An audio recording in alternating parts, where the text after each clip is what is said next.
Prolog شروع کرنے لگے. آپ لوگوں سے بات کرتے ہوئے بہت اچھا لگا. آپ لوگوں کے جتنے بھی سوالات ہیں, جتنے بھی کنسرنز ہیں, کمنٹ میں ضرور کہیے گا. اور جو بھی آپ کو پرولوگ کو پڑھتے ہوئے فیل ہوا ہے تو پلیز کمنٹ اٹ ڈاؤن. اور اگر آپ چاہتے ہیں کہ کوستیا جلدی سٹارٹ ہو اور آپ اس کو لے کے بہت ایکسائٹیڈ ہیں, دیکھیں میں نے آپ سے رشکہ میں ویوز نہیں مانگے, لیکن میرے لیے کوستیا بڑا ڈیفیکلٹ پروجیکٹ ہے, کیونکہ ایک تو میں اپنی نظر کا بھی خیال رکھتے ہوئے مجھے لکھنا ہے, میرے ہینڈ کا بھی اور کندھے کا بھی ایشو ہے, تو اور جاب بھی ہے میری. تو میں ایٹ لیسٹ یہ چاہتی ہوں کہ آپ کوستیا کو سپورٹ کریں, کوستیا کو ویوز دیں, کمنٹس دیں. تو انشاءاللہ کوستیا آپ کو بغیر کسی رکاوٹ کے اور جھجک کے ملے گا. اینڈ کوستیا میں سب کچھ ہے جو آپ کی ساری تشنگی جو آپ کو رشکہ میں بھی محسوس ہوئی ہوگی وہ دور کر دے گا. تو خیر 5 منٹ ہو گئے بات کرتے ہوئے. I think so that's enough and let's start the prologue. ارہا داؤد. ایک بوجھ ہے جو مجھے اٹھنے نہیں دے رہا, ایک بوجھ جس نے مجھے جکڑا ہے. نہ کچھ دکھائی دے رہا ہے, نہ کچھ سن پا رہی ہوں, مگر محسوس, ہاں بہت کچھ محسوس ہو رہا ہے. میں اپنے جسم کو حرکت دینا چاہتی ہوں لیکن دے نہیں پا رہی. پھر اتنی کوششوں کے بعد جب میرا جسم جواب دے جاتا ہے تب میری پلکوں کو احساس ہوتا ہے کہ آنکھیں کھولو. لیکن اسے ڈر ہوتا ہے, خوف ہوتا ہے, وہ پھر ایک نئی مشن, نئے عذاب کے لیے اٹھائی جائے گی. مجھے نہیں اٹھنا, مجھے ایک اور درد سے آشنا نہیں ہونا جسے اس کمینے ذلیل کوستیا نے مجھے متعارف کروایا. کوستیا کے خوف سے میں اپنے پلکوں کو روک دی کہ اچانک میری پلکیں خود اٹھ چکی تھی. سب سے پہلی چیز جو مجھے اپنے کمرے میں نظر آتی ہے وہ مجھے میرے بچپن کا عکس ہے. 1.5 سال کی گھنگریالے بالوں والی ارہا داؤد, اپنے باپ جیسی چمکتی کالی روشن آنکھوں رکھنے والی, مجھے دیکھ رہی ہوتی ہے. اس کے ہونٹوں پہ شریر مسکان تھی جو اس کی معصومیت کا حصہ تھی, لیکن اب مجھے وہ مسکان مذاق اڑانے والی لگ رہی ہے. جو خواب لے کر وہ اس دنیا میں آئی تھی, اتنی جلدی ہار ماننے پر وہ اسے تمسخر مسکراہٹ دے رہی تھی. میں نے بھی ہونٹ ہلانے کی کوشش کی. جب زبان پھیری تو بہت ہی خشک معلوم ہوئی, جیسے صدیوں کی پیاسی ہوں. میں کہنا چاہتی تھی, دیکھو چھوٹی جھونی بھا, تمہیں نہیں پتہ, تم بالکل نہیں جانتی کتنی گندی, بھیانک اور ہولناک دنیا ہے. تم ساری شرارتیں, معصومیت, زندہ دل شخصیت اور محبت کو اپنے پیروں تلے کچل دے گی. وہ نہیں لحاظ کرے گا کہ میں اپنے باپ کی کتنی لاڈلی ہوں. وہ نہیں لحاظ کرے گا کہ میں اپنے خاندان کی شہزادی ہوں. وہ نہیں لحاظ کرے گا کہ میں اس دنیا کے سب سے بہترین شخص کی بیوی اور عزت ہوں.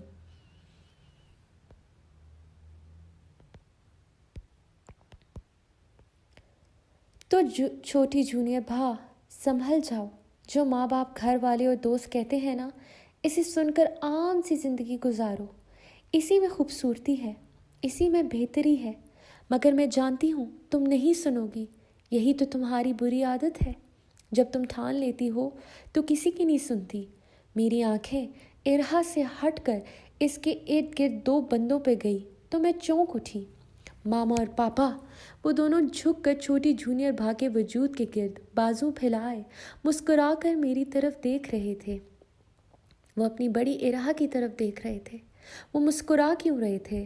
وہ دیکھ نہیں رہے ان کی ارہا کیا بن گئی؟ ایک انوکھی سسکی مجھے سنائی دی. او ہاں, وہ میری درد بھری سسکی تھی. کبھی سوچا تھا ارہا داؤد بھی روئے گی؟ ارہا داؤد جو سب کو رولانے والی آج ہارے ہوئے کھلاڑی کی طرح رو رہی ہے. میں نے اپنے ہاتھوں کو مٹھی میں لیا. کچھ نرم سا احساس جب میری مٹھی میں ہوا تو میں چونکی.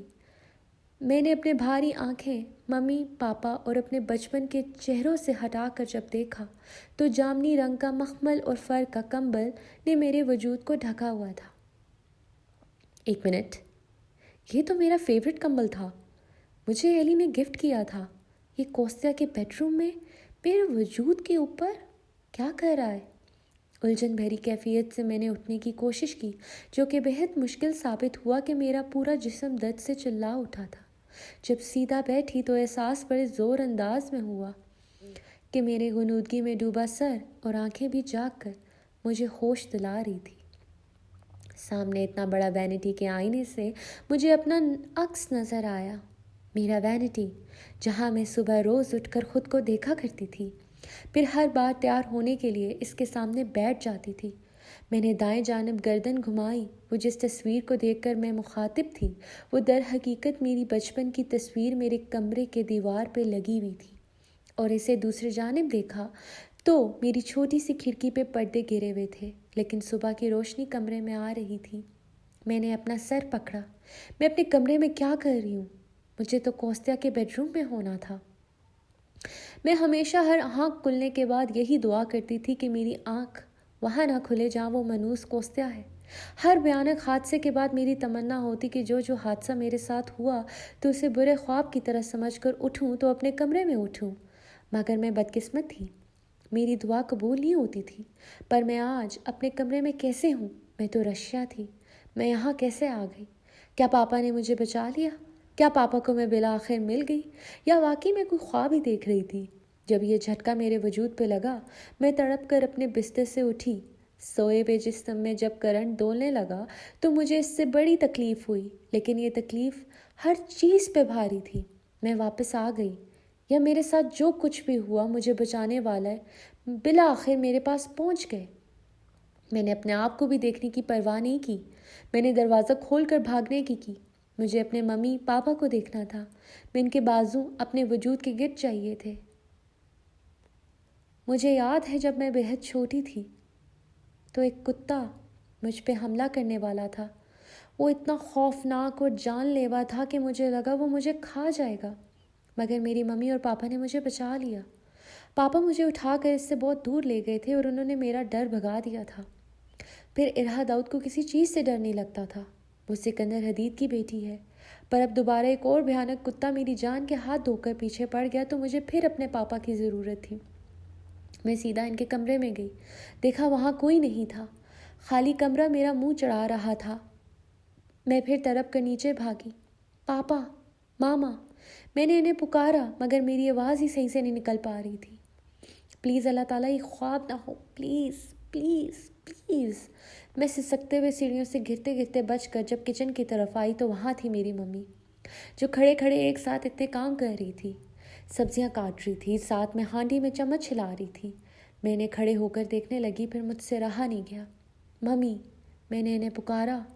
ممی نے گردن گھمائی اور مجھے دیکھا تو پریشان ہو کر، ایرو، بس جب چھوٹا بچہ، ایک گمشدہ بچہ گھبراہٹ میں جب کسی اپنے کو تڑپ کر تلاش کر رہا ہوتا ہے تو اسے اپنا بالآخر اتنا ڈھونڈنے کے بعد مل جاتا ہے تو اس کے بعد اس کے اندر پلتی گھبراہٹ پھٹ کر رونے کی صورت باہر آتی ہے۔ مامی، میں بھاگ کر ان سے لپٹ گئی اور جتنا لاوا جمع تھا وہ دھاڑے مار کر رونے کی صورت نکلا۔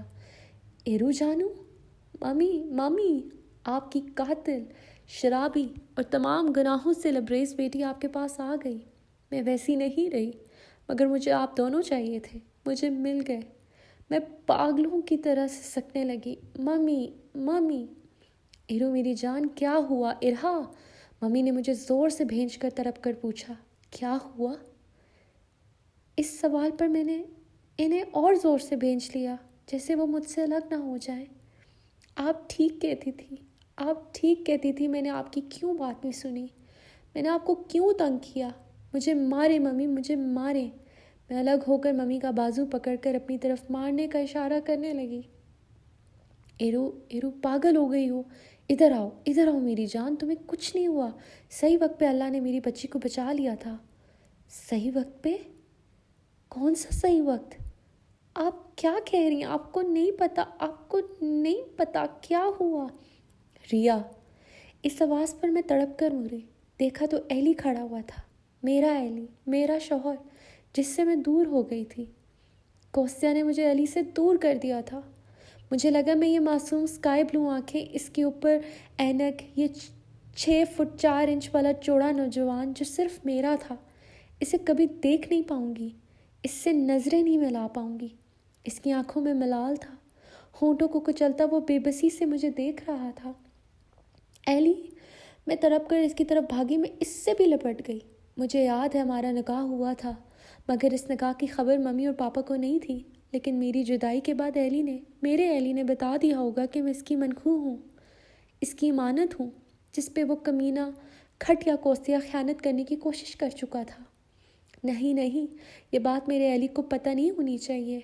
ایلی برداشت نہیں کر سکے گا، میرا معصوم شوہر یہ بات نہیں سہ پائے گا کہ میں کتنی گندی دنیا اور گندے لوگوں میں پھنسی تھی۔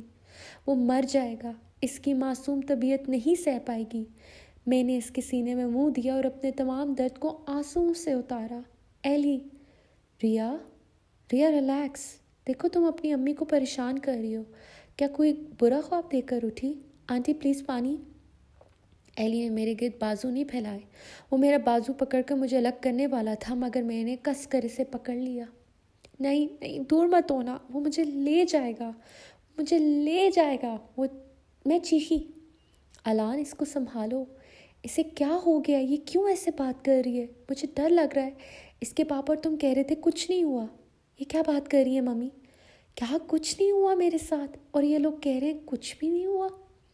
بس ڈر گئی ہے، اتنے دنوں کے بعد گھر دیکھا ہے نا اس نے۔ ارہا سنبھالو خود کو، دیکھو اپنی امی کو پریشان نہ کرو، تم ٹھیک ہو، کچھ نہیں ہوا۔ ایلی نے میرے بازو کو پکڑ کر مجھے اپنی آنکھیں دکھا کر جھنجھوڑا۔ میں اب اس کی آنکھوں کو دیکھنے لگی۔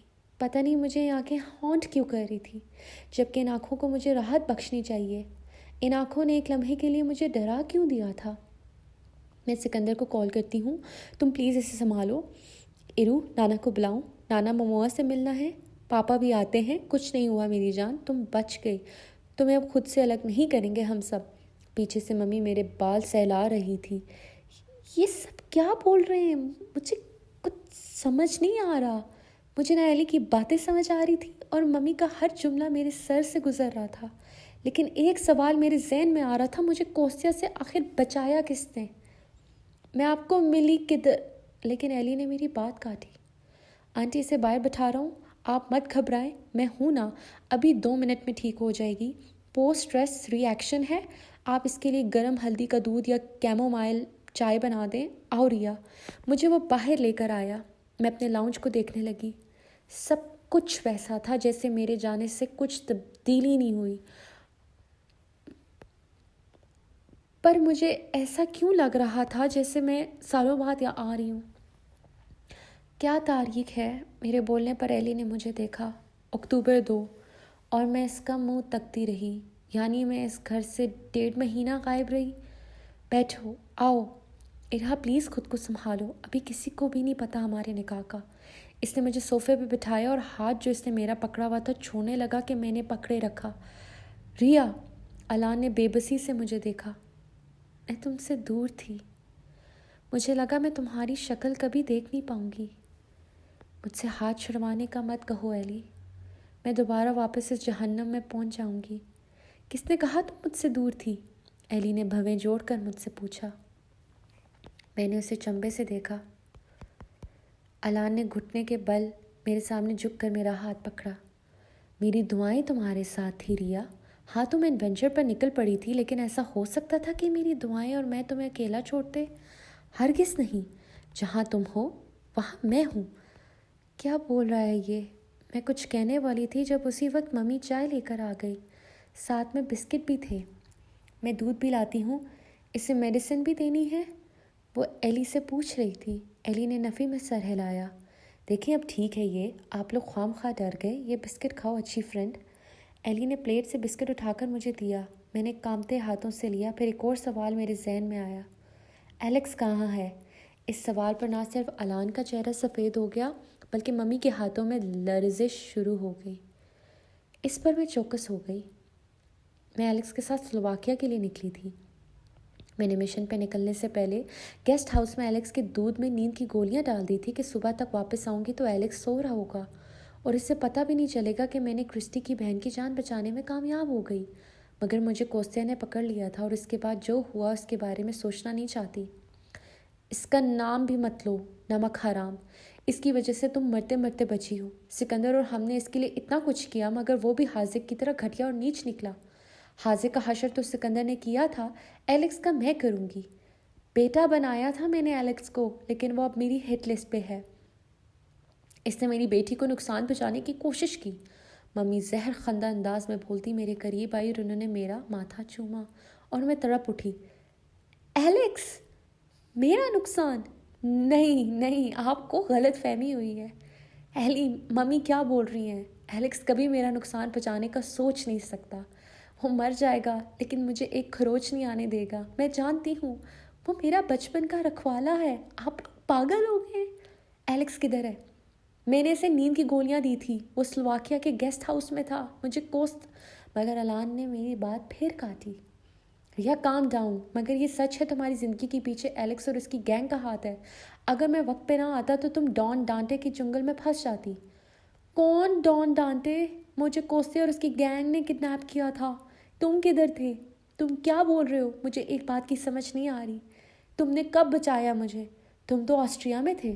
یاد کرو، تمہاری نوکر والی ڈیوٹی تھی. تم نے مجھے الوداع کیا تھا. ایلیکس میرے ساتھ تھا. میں اپنے کام سے آئی تھی. ایلیکس کو میں نے خود نیند کی گولیاں دی تھی کہ وہ میرے کام میں مداخلت کرے گا.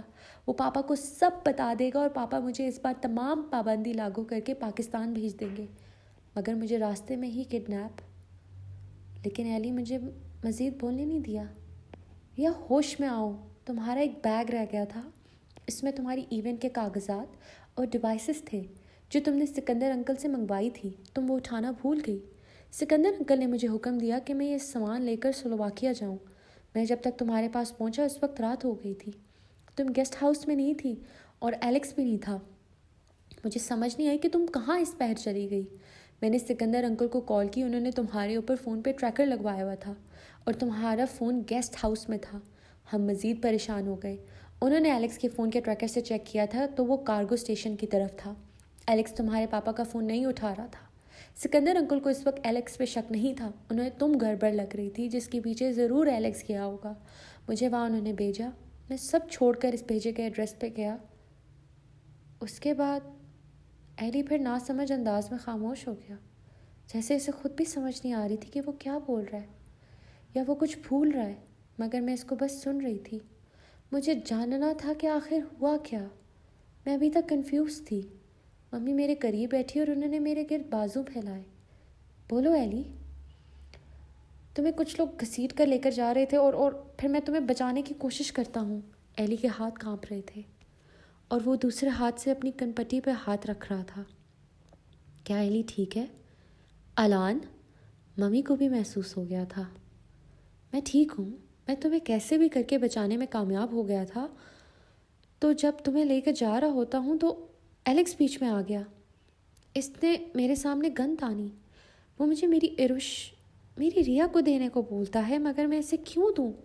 وہ مجھے جان سے مارنے والا ہوتا ہے تو سیلف ڈیفینس میں ایلیکس کی ٹانگوں پہ گولی مار کر تمہیں لے کر بھاگتا ہوں اور گاڑی میں لاتا ہوں. تب میں نے سکندر انکل کو اطلاع دی کہ ریا کی جان خطرے میں ہے. ریا کو آسٹریا آنا ٹھیک نہیں ہے تو سکندر انکل نے حکم دیا تھا تمہیں رشیا لے جاؤں. انہوں نے ہماری ٹکٹ ارینج کروا دی. تم بے ہوش تھی مگر پھر مجھے یاد نہیں ہوتا. میں اور تم کمرے میں بند ہوتے ہیں. تم بستر پہ بے ہوش ہوتی ہو اور میں دروازہ پیٹ رہا ہوتا ہوں. پتہ نہیں لیکن ان لوگوں نے مجھے اور تمہیں کڈنیپ کر کے کمرے میں بند کر دیا تھا. تمہیں اٹھنے کا بولتا ہوں مگر تم اٹھتی نہیں ہو. ایک دن اچانک دروازہ کھلا ہوا ملتا ہے. ہم ایک ماڈرن کاٹیج میں تھے. اسے چیک کیا، وہاں کوئی نہیں تھا. میں وہاں سے تمہیں اٹھا کر لے کے جاتا ہوں تو جنگلات میں تھا. میں بس تمہیں لے کر بھاگنے لگا. مجھے بس ایک بات کی حیرت اس پورے واقعے کے دوران رہی. تم بے ہوش رہی. تم ہوش میں نہیں آئی. پھر وہاں ایک سڑک میں جب میں پہنچ جاتا ہوں تو راستے میں سے کسی کی آتی گاڑی روک کر میں نے مدد مانگی اور تمہیں ہاسپٹل لے کے گئے اور وہیں سے میں نے سکندر انکل کو پھر اطلاع دی. وہ اور رمشا آنٹی جب پہنچے تو ڈاکٹرز کے مطابق تم 1.5 ماہ کومے میں تھی. تمہیں کچھ دن بعد ہوش آیا تھا تو تم میرا نام لے رہی تھی. تم پھر انکل آنٹی کا نام لے رہی تھی. اس کے بعد جب ڈاکٹرز نے کہا تم ٹھیک ہو تو کل رات ہی تمہیں آسٹریا لے آئے. ابھی تمہیں ہوش آیا ہے پراپر. کوما.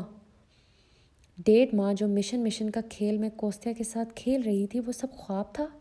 وہ درد، وہ بھیانک مناظر، وہ اپنوں سے دوری، وہ قتل جو میں نے کیے، کوستیا کی قربت، وہ شراب کا ذائقہ، وہ عورتوں کی خریداری، وہ فائٹنگ میچ، وہ ایک چھوٹی بچی کی سسکیاں جس نے مجھے مافیا ورلڈ سے نفرت کروانے پہ مجبور کر دیا اور یہ تک جملہ میرے منہ سے نکالنے میں کامیاب کر دیا کہ میں کاپو بننا تو دور مافیا سے واسطہ تک نہیں رکھنا چاہتی. اور ایلی کہہ رہا ہے یہ سب خواب تھا. میں کومے میں تھی. ایلیکس ولن تھا میری کہانی کا. کوستیا نام کا کوئی آدمی نہیں تھا جبکہ اس ماڈرن کاٹیج میں اور کوستیا تھے. ایلی تو کہیں بھی نہیں تھا. ایلی کچھ بھی نہیں جانتا, کوئی کچھ بھی نہیں جانتا. میں تلخی سے ہنسی. جھوٹ, سب جھوٹ, مجھ سے کچھ چھپا رہے ہو. کوستیا نے دھمکی دی ہے نا آپ سب کو. کوستیا سے ڈر گئے ہو ایلی. بولو. کوما, مائی فٹ. کوئی کوما میں نہیں تھی اور تم کہیں پہ بھی نہیں تھے. مجھے رشیا لے کر انہوں نے مجھ سے وہ کام کروائے کہ تم سوچ بھی نہیں سکتے. تم کچھ نہیں جانتے, کچھ بھی نہیں. پاپا کہاں تھے, کدھر ہے پاپا؟ مجھے تم سے کچھ نہیں سننا ہے ایلی, میرا دماغ گھوم رہا ہے. ایلیکس کو بلاؤ, وہ قصوروار نہیں ہے. تم جو کچھ بھی بول رہے ہو بلشٹ. کوستیا نے کڈنیپ کیا تھا, وہ پاپا کا دشمن ہے. وہ میگن کو جانتا ہے. پہلے اسے خود کو میگن کا بیٹا کہا تھا لیکن وہ نہیں تھا. وہ بدلہ لے رہا تھا پاپا سے کیونکہ اسے پاپا سے نفرت تھی. اس نے مجھے بہت تنگ کیا اور تم مجھے کہتے ہو کہ کچھ بھی نہیں ہوا. میں کومے میں تھی, میں نے پھٹ کر چیختے ہوئے کہا اور ایلی کے سینے پہ ہاتھ رکھ کر اسے دھکا دیا. ایلی سفید چہرہ لیے مجھے دیکھتا رہا. اس کی آنکھیں بڑی بڑی ہو گئی. ارہا یہ کیا بولے جا رہی ہو؟ کون کوستیا؟ یہ سب کیا ہو رہا ہے؟ ممی نے مجھے اپنی طرف کیا. مجھے آپ دونوں کی بالکل نہیں سننی. مجھے آپ دونوں کی بات پلے ہی نہیں پڑ رہی جب تک ایلیکس اور پاپا میرے سامنے نہیں آ جاتے. جب تک میں چین سے نہیں بیٹھوں گی. ریا, الان دکھ سے بولا. ریا, کیا تمہیں میرا یقین نہیں ہے؟ اور الان مصطفیٰ کے اس جملے سے میں ساخت ہو گئی. یہ کیا کہہ دیا اس نے؟ میں تو آنکھ بند کر کے الان مصطفیٰ کے ہر کہے ہوئے جملے پر بغیر سوال اٹھائے مان لیتی تھی کہ جو کچھ بھی یہ شخص بول رہا ہے سچ بول رہا ہے. سچ کے سوا کچھ بھی نہیں کہہ رہا. تو آج کیوں نہیں اس کی باتوں کا یقین کیا؟ آج کیوں اس سے میں جھوٹ بول رہی ہوں؟ لیکن وہ جو لمحے میری آنکھوں سے گزرے, جو میرے ہاتھ خون سے رنگے گئے, جو درد بھری معصوموں کی سسکیاں میں نے سنی, وہ کوستیا کا نفرت بھرا لمس میں نے محسوس کیا, وہ جھوٹ تو نہیں ہو سکتا. اگر ایلی سچا ہے تو مجھے اس کا سچ کیوں نہیں ہضم ہو رہا؟ اور اگر میرا حادثہ حقیقی ہے تو کوئی ماننے کو تیار کیوں نہیں ہو رہا؟ اس واقعے کی گواہی بھی دینے والا موجود نہیں ہے. اب میں کیا کروں؟ اب میں کہاں جاؤں؟ ارہا, میرا یقین کرو. ایلی سسکا. ایلی نے ہاتھ بھی جوڑ لیے. مجھے معاف کر دو, میں تمہیں صحیح وقت پر ایئرپورٹ پہنچا نہیں پایا. مجھے معاف کر دو اگر مجھ سے کچھ مس ہو گیا, لیکن قسم ہے ریا, میں نے تمہیں ایک لمحہ بھی اکیلا نہیں چھوڑا. میں تمہارے ساتھ تھا. میں ساحل کی طرح تمہارے سوئے ہوئے وجود کے سامنے تن کر کھڑا کہ چلتی ہوا بھی تمہیں نقصان نہ پہنچائے. لیکن اگر تمہیں لگ رہا ہے کہ میں جھوٹ بول رہا ہوں تو ٹھیک ہے ریا, میں جھوٹا ہوں. بس مجھ سے نفرت مت کرنا. میں تمہارا مجرم ہوں, میں گناہ گار ہوں, میں جھوٹا ہوں. بس مجھ سے خفا مت ہو. میں نے تڑپ کر ایلی کا ہاتھ پکڑا. ایلی نے اپنے اونچے قد کو جھکا دیا اور اس نے ہم دونوں کے جڑے ہوئے ہاتھوں پہ ماتھا رکھ کر سسکنا شروع کر دیا. آئی ایم سوری ریا, I am sorry I field you. نہیں, تم نے نہیں کیا. پلیز ایلی, تم یقیناً سچ بول رہے ہو. تم نے کبھی مجھ سے تو کیا کسی سے بھی جھوٹ نہیں بولا. شاید واقعی میں کومے میں تھی اس لیے مجھے سمجھ نہیں آ رہی. شاید میرے دماغ میں اتنا عرصہ بے ہوش رہنے سے زنگ لگ چکا ہے. شاید ایلیکس کے بیٹریل نے مجھے تکلیف سے کنفیوژن میں مبتلا کر دیا ہے. تم میری مدد کرو گے نا ٹھیک ہونے میں؟ تم اپنی ریا کو ٹھیک ہونے میں مدد کرو گے؟ ایلی نے اپنا گیلا چہرہ اٹھایا. ایسے مت بولو ریا, مجھے شرمندہ مت کرو. تم بالکل پرفیکٹ ہو, تمہیں کچھ بھی نہیں ہوا, تم بالکل ٹھیک ہو. میں ٹھیک نہیں ہوں ایلی. تم نے مجھے گھنچکر کے اس جال میں پھینک دیا ہے کہ میرے اندر ہزاروں سوالات نے مجھے جھکڑ لیا ہے. کیا کوستیا میرا وہم تھا؟ کیا کوستیا ایک ڈیلیوژن تھا؟ کیا کوستیا حقیقت تھا؟ کیا تھا آخر کوستیا؟ جب تک کوستیا کی مسٹری حل نہیں ہوگی میں چین سے نہیں بیٹھوں گی. مجھے سب کچھ چھوڑ کر خود پر اور تم پر توجہ دینی ہے ایلی, کیونکہ تم میری دنیا ہو. میں تم سے ایک پل بھی جدا نہیں ہو سکتی, تمہیں دکھ میں نہیں دیکھ سکتی. اور اگر تم کہہ رہے ہو کہ کوستیا نہیں ہے تو میں ان تمام الجھنوں کو قید کے صندوق میں ڈال کر اوکے کہتی ہوں. ارہا داؤد صرف الان مصطفیٰ کا یقین کرے گی. الان مصطفیٰ ہے تو ارہا ہے, الان مصطفیٰ نہیں تو ارہا داؤد بھی نہیں. جی, کوستیا جو ہے وہ انشاءاللہ اب سٹارٹ ہونے والا ہے. سٹارٹ ہونے سے مراد ہے کہ میں نے لکھنا اس کو شروع کر دیا ہے. میں اس کو تبھی سٹارٹ کروں گی جب میں کوستیا کو کمپلیٹ کر لوں گی, اس کی پوری ایڈیٹنگ اینڈ پروف ریڈنگ ہو جائے گی, اور وہ جب گوگل پلے اور امیزون پہ ڈال دیا جائے گا, اس کے بعد جب مجھے اس کا proper copy right and every thing مل جائے گا تو انشاءاللہ پھر یوٹیوب پہ اس کو پراپر طریقے سے سٹارٹ کریں گے, اور ریگولر بیسس پہ انشاءاللہ آئے گا بغیر رکاوٹ کے. میں کوئی فکس ڈیٹ نہیں دے رہی کیونکہ آپ کو نہیں پتہ ہوتا کہ آپ کیا پلان کر رہے ہیں اور اللہ تعالیٰ کیا پلان کر رہا ہے. میرا پلان بے شک ہو کہ میں اس کو مئی میں سٹارٹ کروں گی, لیکن اس سے اللہ کا پلان ہو کہ میں کیا پتہ جلدی سٹارٹ کر لوں یا میں دیر سے سٹارٹ کروں. لیکن انشاءاللہ میرا مین گول یہ ہے کہ کوستیا جو ہے وہ ارشکا کا جو لاسٹ پارٹ ہے وہ اسی سال اس کو کمپلیٹ کروں, رہی دوراک کی اور باقی سٹوریز کی بات ہے، ان کے بارے میں ابھی کچھ نہیں کہہ سکتی، کیونکہ اس سال شاید میں صرف 2 اردو کی کہانیاں لے کر آ سکتی ہوں. ایک تو کوسیا کنفرم ہے، نیکسٹ کا مجھے نہیں پتہ، نیکسٹ نور چشمام بھی ہو سکتا ہے، نیکسٹ جو ہے دوراک بھی ہو سکتا ہے، وہ کوئی بھی ہو سکتا ہے. تو مجھے جو ہے ایٹ لیسٹ ٹائم چاہیے کہ میں اس کو اچھے سے لکھ سکوں، کوسیا کو انصاف کر کے لکھوں اور آپ لوگوں کو ڈیلیور کروں.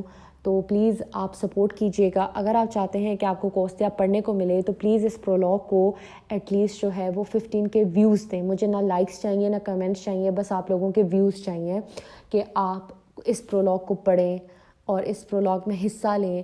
مجھے انشاءاللہ اگر 15 کے ویوز آ گئے تو ہو سکتا ہے کہ میں نے تب تک آدھا کوسیا لکھ دیا. اگر آپ لوگ جلدی دے دیں گے تو پھر مجھے سوچنا پڑے گا کہ پھر میں اس کو ریگولر طریقے سے چلا سکوں. اگر آپ مجھے سپورٹ کر سکتے ہیں تو پلیز ڈو سپورٹ اٹ، کیونکہ میں رائٹر ہوں تو اپنی ریڈرز کی وجہ سے ہوں. اگر ریڈرز ہی چپ ہو جائیں، خاموش ہو جائیں، گم غائب ہو جائیں تو پھر رائٹر کس کام کا. تو اسٹے ٹیون رہیے گا، اپنا بہت سارا خیال رکھیے گا. پھر ملتے ہیں آپ سے کوسیا میں. اللہ حافظ.